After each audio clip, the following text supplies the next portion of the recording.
Well, welcome back to our vodcast for the Women's Month Fierce 2024, where we continue to explore the theme, being brave.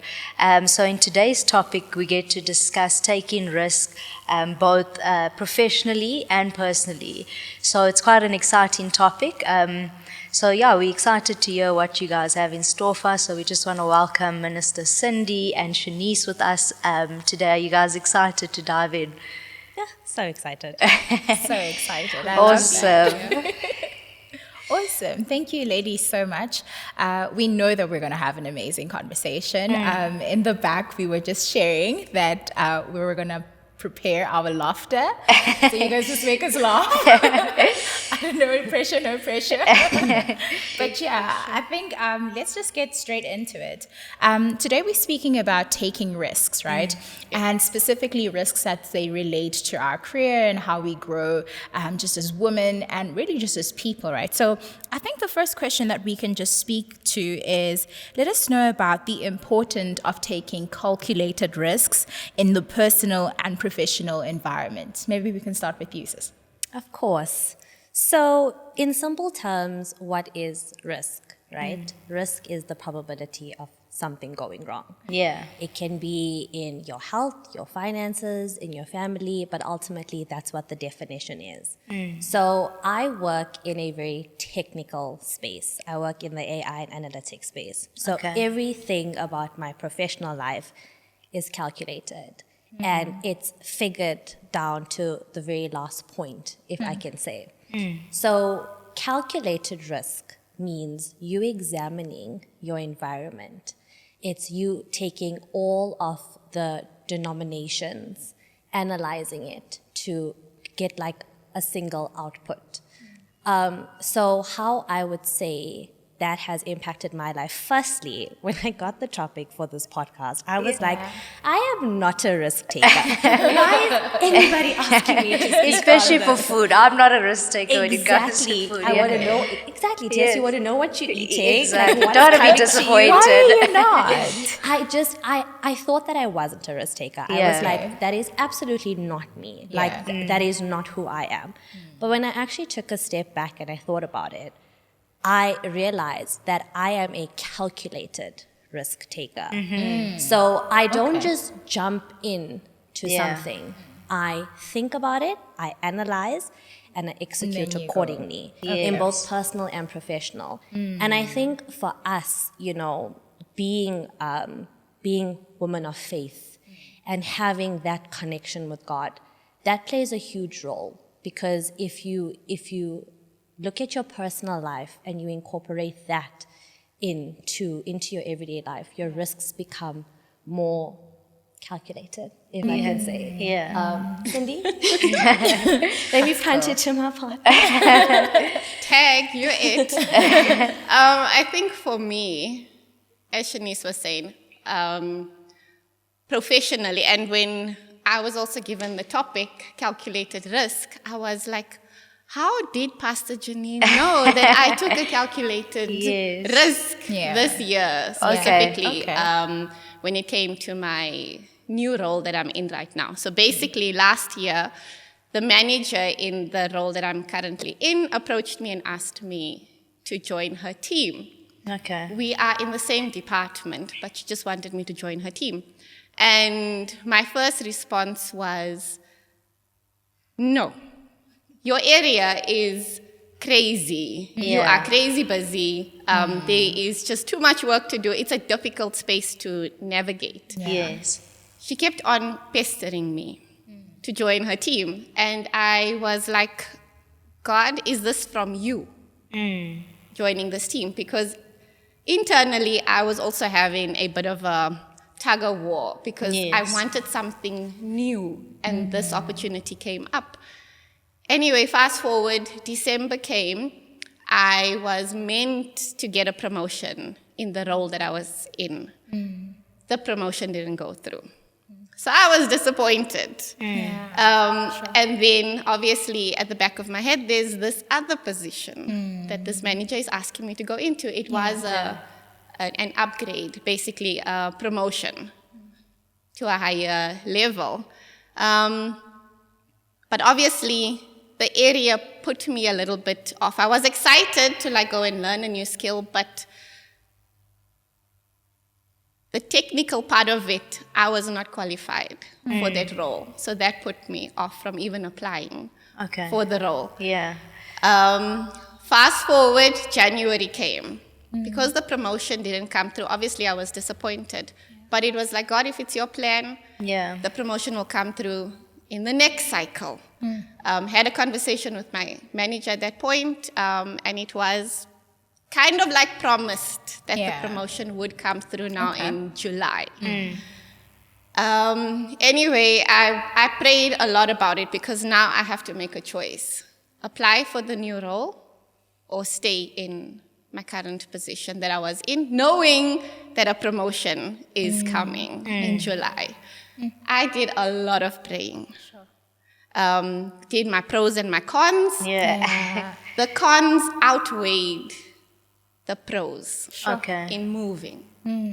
So again, in my head it was, I'm staying where I'm at. I know the area, I'm comfortable. The pros have spoken. The cons have spoken. I should stay. Anyway, I continued to pray because I wasn't settled in my spirit. And then I just applied. I was like, Lord, let me apply for this position in January. If I go forward, it's in your hands. Anyway, I got accepted and I went forward. Second interview with the head of the department. And I got the role. Now I had to make a decision, accept or decline. Prayed again about it because I wasn't 100% sure. Then confirmation started coming through. And it was go. And I was like, Lord, if you are saying go, then I will go. Because I don't want to make a good decision. I want to make a God decision. That was my prayer. If you're saying go, I will go. Anyway, I moved in April. I'm 3 months in the role. Oh, wow. What happened in July this year was all promotions and positions were frozen. So I would not have been promoted anyway if I had stayed in the role that I was in.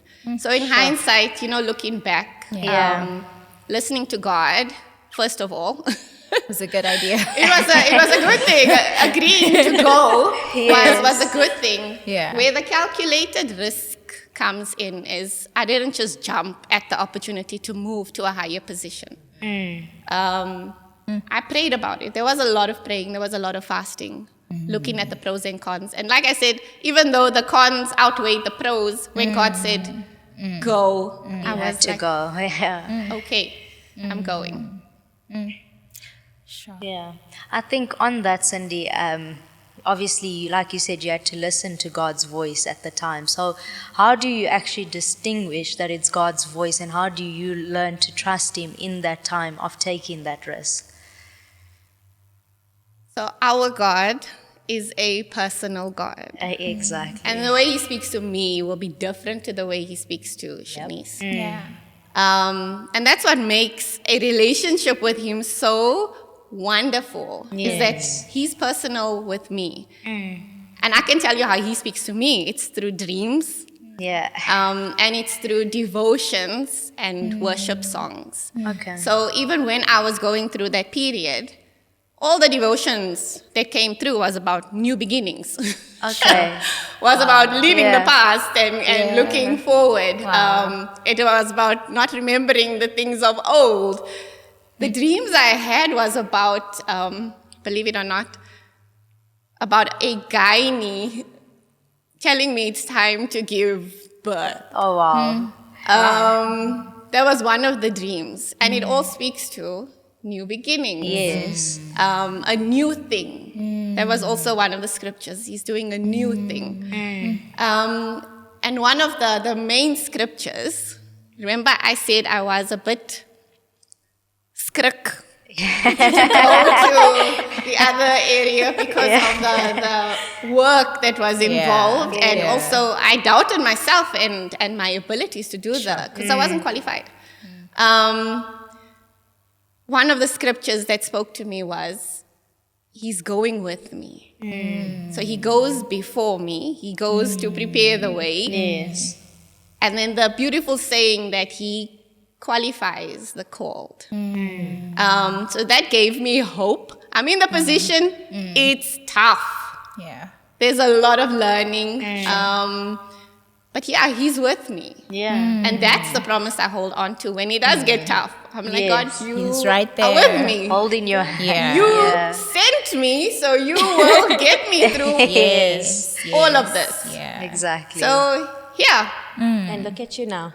Look at you Look at me now. Look at you now. I think imposter syndrome Yeah. is something that we all struggle with as women. You see it in your everyday life, be it professional, be it personal, whether you're a career woman, whether you're a mom. And I think that's one of the biggest struggles that we face daily. We're constantly battling with imposter syndrome. And in order for you to know when something is from God, you truly have to be submerged in His word. Yes. And like Cindy said, relationships are different. Yeah. I don't dream.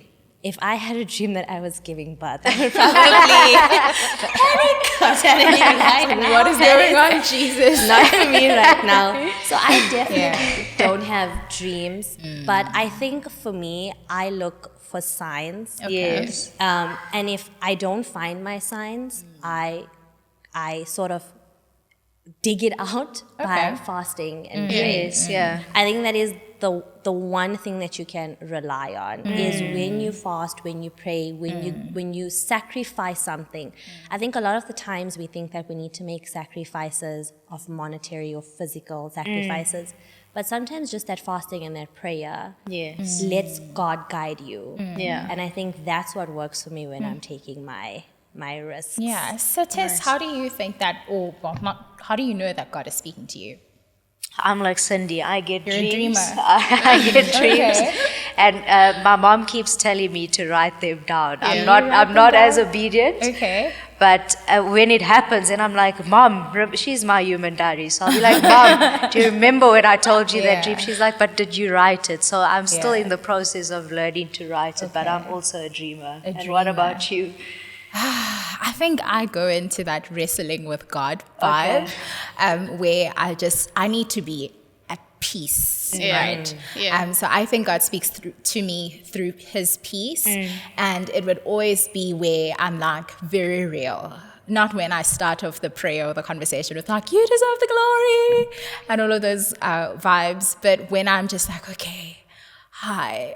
Yeah. Yeah. Let's just connect, and then God will speak. I think for me, it's very, very genuine. Maybe like when God senses that I'm like, okay, I'm being real now, Yeah. that He comes in. But at other times, it can be through dreams. But for me, sometimes it's just like you have to understand what the dream means. Yes. So it's the interpretation that Like yours. I still need to learn.